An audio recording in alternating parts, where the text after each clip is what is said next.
नमस्कार, times of Swaraj में आप सबों का स्वागत है और मैं हूं संतोष सिंह।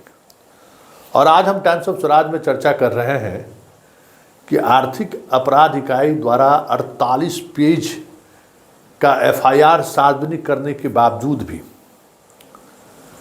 आखिर बीपीएससी परीक्षा रद्द करने से हिचक क्यों रही है, या यूं कहें कि परीक्षा रद्द करने को लेकर दूसरी बार आर्थिक अपराध इकाई से उन्होंने स्पष्टीकरण क्यों मांगा है। शिक्षा मंत्री के कहने के बावजूद, एक ऐसा शिक्षा मंत्री जो खुद पुलिस पदाधिकारी रहे हैं, इन्होंने कल कहा भी कि आर्थिक अपराध इकाई जो तथ्य सामने रख रहे हैं वो तथ्य अनुसंधान का हिस्सा है और उस पर आप सवाल खड़े नहीं कर सकते हैं और बीपीएससी को विचार करना चाहिए। लेकिन 15 तारीख को प्रश्न पत्र लीक का मामला आया, आज 20 तारीख है।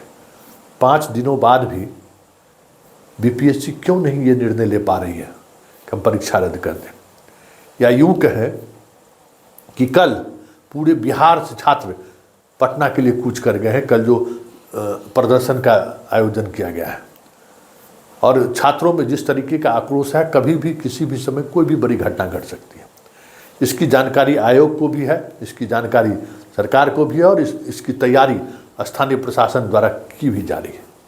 लेकिन बड़ा सवाल ये है कि इतने मसलों के बावजूद भी, प्रश्न पत्र लीक की पुख्ता सबूत देने के बावजूद भी बीपीएससी परीक्षा को रद्द क्यों नहीं कर रही है।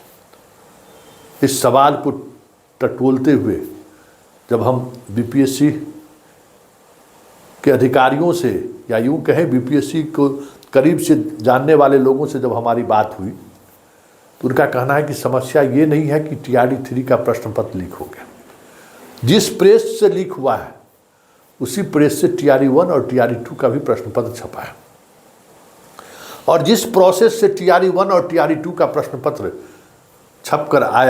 छपने गया, उसी प्रोसेस को टीआरडी 3 में भी फॉलो किया गया है।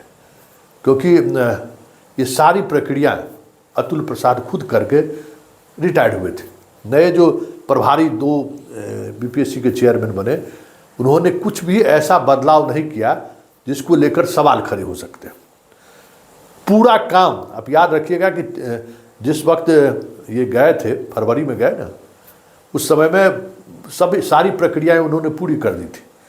प्रश्न पत्र से लेके सब कुछ, जो एक उन्होंने एक क्या उसको कह सकते हैं आप, जो बनाया था उन्होंने, एक प्रोसेस जो उन्होंने बनाया था, उस प्रोसेस को ये लोग भी फॉलो कर रहे हैं। इसलिए सवाल उठ रहा है कि टीआरडी 3 में अगर प्रश्न पत्र लीक हुआ है तो टीआरडी 1 और टीआरडी 2 में भी लीक हुआ होगा। यही एक मसला सामने आ रहा है और ये एक ऐसा गंभीर मसला है जिस मसले को लेकर बीपीएससी के पास कोई जवाब नहीं है। क्योंकि उस समय आर्थिक अपराध इकाई ने कोई इस गैंग का पता नहीं चला, या फिर इस स्तर पर खेल हुआ जिसकी जानकारी नहीं मिल पाई। क्योंकि बीपीएससी का मानना है कि अगर खेल टीआरडी 3 में हुआ है तो 1 और 2 में नहीं होने का सवाल ही नहीं है, क्योंकि ये सारे प्रोसेस वही फॉलो किए गए हैं। जिस प्रेस पर आरोप है, जिस व्यक्ति पर आरोप है, वो व्यक्ति दोनों टीआरडी में भी शामिल है, वही प्रोसेस अपनाया गया है। इसलिए जांच का दायरा, या यूं कहें बीपीएससी जो बार बार ये सवाल खड़े कर रही है, उसके पीछे वजह यही है कि आप, और हमें लगता है कि जो खबर आ रही है वो खबर यही है कि अनुसंधानक टीम ये जरा पता करे कि टीआरडी 1 और टीआरडी 2 में भी तो प्रश्न पत्र लीक नहीं हुआ था, या कहीं इस तरीके के सॉल्वर गैंग तो काम नहीं किए थे। क्योंकि बिहार के दरभंगा में, बेगूसराय में 1 दर्जन से अधिक जिलों में इस तरीके के सॉल्वर गैंग गिरफ्तार हो चुके हैं, जिस पर अभी तक पुलिस कोई पूछताछ नहीं की है। कैसे वो शामिल हुए, किस तरीके से शामिल हुए, जबकि सभी जिले में ठंडे बस्ते में उस केस को डाल दिया गया है।